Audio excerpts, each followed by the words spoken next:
वापस अपने उसी सवाल की तरफ जो सवाल पूछ रहे हैं, करोड़ों का फ्लैट खरीदने के बाद भगवान भरोसे जान क्यों रहती? अरियंत अंबर का हादसा जो हुआ रोंगटे खड़े करने वाला है, चेताने वाला है, लेकिन उससे कुछ ही दूरी पर मौजूद पंचशील हाइनिश सोसाइटी की हालत भी बेहद खराब है।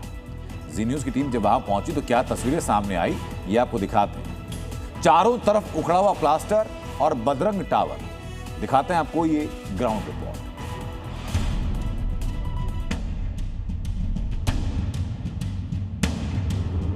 ग्रेटर नोएडा वेस्ट के सेक्टर 1 में बनी यह सोसाइटी सिर्फ 9 साल पुरानी है, लेकिन इसकी हालत ऐसी हो गई है जैसे इसको बने हुए 900 साल हो चुके हों।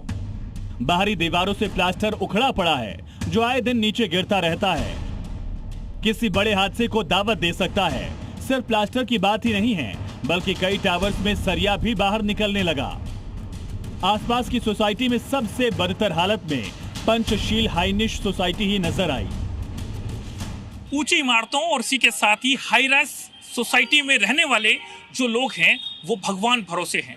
ये हम इसलिए कह रहे हैं क्योंकि ग्रेटर नोएडा के सेक्टर 1 में एक ऐसी घटना सामने आई है जहां 40 साल के एक शख्स की दर्दनाक मौत हो गई, और मौत ऐसी हुई कि प्लास्टर जो है 19 माले से आकर के बाइक पर चल रहे जो चावला हैं उनके सर पर गिरता है। उसके बाद में उनकी वही मौत हो जाती है। लेकिन अब सवाल यही उठ रहा है कि आखिरकार ऐसे कई और हादसे हो सकते हैं, क्योंकि ग्रेटर नोएडा और इसी के साथ ही नोएडा में तमाम ऐसी सोसाइटी हैं जिनकी हालत जो है बद से बदतर है। सोसाइटी में पहले भी कई छिटपुट हादसे हो चुके हैं। करोड़ों के फ्लैट में रहने वाले लोग सुविधाओं के नाम पर भारी भरकम मेंटेनेंस देते हैं, लेकिन सोसाइटी की खराब हालत में यहाँ रहना भगवान भरोसे है। हालांकि सोसाइटी की AOA का कहना है कि इसके लिए प्रशासन जिम्मेदार है। बिल्डर और ग्रेटर नोएडा अथॉरिटी आपस में गेम खेलते हैं और आज की डेट में यहाँ पर रजिस्ट्री नहीं हो पा रही, जिसके कारण ना तो बिल्डर इन टावरों की जिम्मेदारी लेने को राजी है, ना इसमें काम करने को राजी है। हमें 18 महीने हुए हैं इस सोसाइटी का पोजीशन क्या नाम है हैंडओवर लिए हुए, और हमारा AOA रजिस्ट्रेशन हुआ है। हम इसमें बिल्डर के साथ रेगुलरली टच में है कि भैया आपका काम है, ये बिल्डिंग खराब स्थिति में है और इसको ठीक कराया जाए, लेकिन बिल्डर इसमें कोई सुनवाई नहीं करता। सितंबर 2024 से हमने हैंडओवर ले लिया उनसे, बिल्डर से एक हम, और जब हमारे बिल्डर और अथॉरिटी के बीच में हमारी जब डिस्कशन हुई थी हैंडओवर के टाइम पे, तो यही था कि जितना भी आपने काम करके दिया हुआ है एज पर रेरा जो 5 साल का टेन्योर होता है उसमें काम करके सही से देने का, वो करके देने की, उसको सही करके पूरा दो। लेकिन एक एग्रीमेंट, लेकिन बिल्डर ने उस समय पूरा मना कर दिया कि भाई हमारे पास पैसे नहीं, हम नहीं कर सकते। अथॉरिटी ने भी उसमें कोई मदद नहीं की।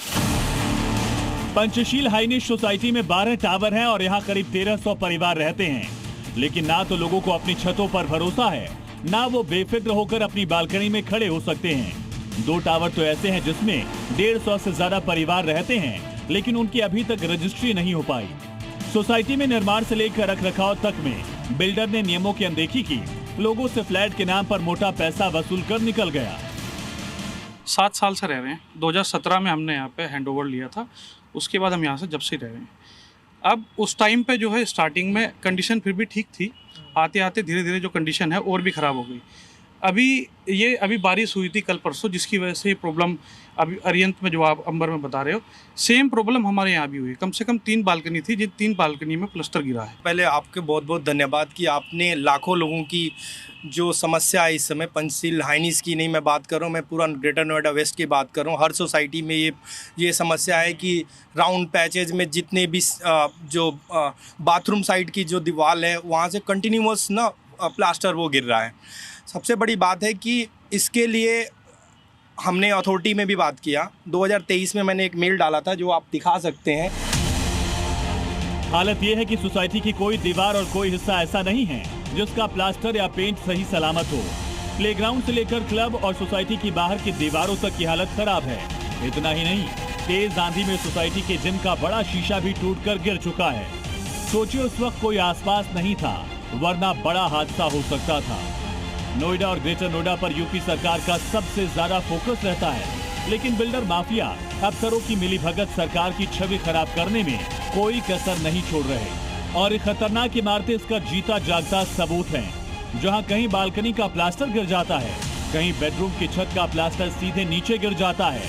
बिल्डर चमचमाते पेंट के अंदर सीमेंट और रेत की जगह क्या भरते हैं? इस बात की पुख्ता जांच जरूरी है। ग्रेटर नोएडा वेस्ट से नीरज गौड़, जी मीडिया।